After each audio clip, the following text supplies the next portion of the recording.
വയനാട് വൈത്തിരി ജനവാസ മേഖലയിൽ വീണ്ടും കാട്ടാന. ദേശീയപാതയിലെ സ്വകാര്യ പാർക്കിലാണ് ആന ഇറങ്ങിയത്. എം കമൽ വിവരങ്ങളുമായി നമുക്കിപ്പം ചേരുന്നുണ്ട്.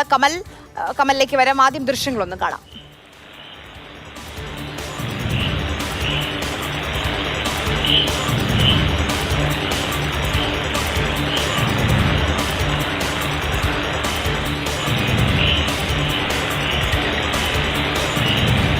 കമൽ, ഈ പറയുന്ന ഭാഗത്തൊക്കെ ഇതിനു മുൻപ് കാട്ടാനകൾ ഇറങ്ങാറുള്ള ഒരു ഭാഗമാണോ, ഇത് പ്രദേശമാണോ കമൽ?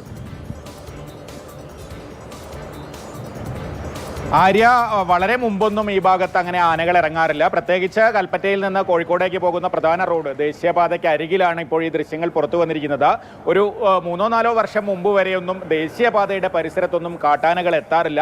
പക്ഷേ കഴിഞ്ഞ 1-2 വർഷങ്ങളായി ഈ മേഖലയിലൊക്കെ നിരന്തരം കാട്ടാനകൾ ഇറങ്ങുന്നുണ്ട്. ഈ വർഷം പ്രത്യേകിച്ച് ഈ മഴക്കാലം തുടങ്ങിയതിന് ശേഷം വയനാട്ടിൻ്റെ എല്ലാ ഭാഗങ്ങളിലും ജനവാസ മേഖലയിൽ ആനകൾ ഇറങ്ങുന്ന സംഭവം ഓരോ ദിവസവും ആവർത്തിക്കുകയാണ്. പ്രത്യേകിച്ച് വൈത്തിരി, മേപ്പാടി, പൊഴുതന തുടങ്ങിയ മേഖലകളിലൊക്കെ ഇത്തരത്തിൽ ആനകൾ ഇറങ്ങുന്നുണ്ട്.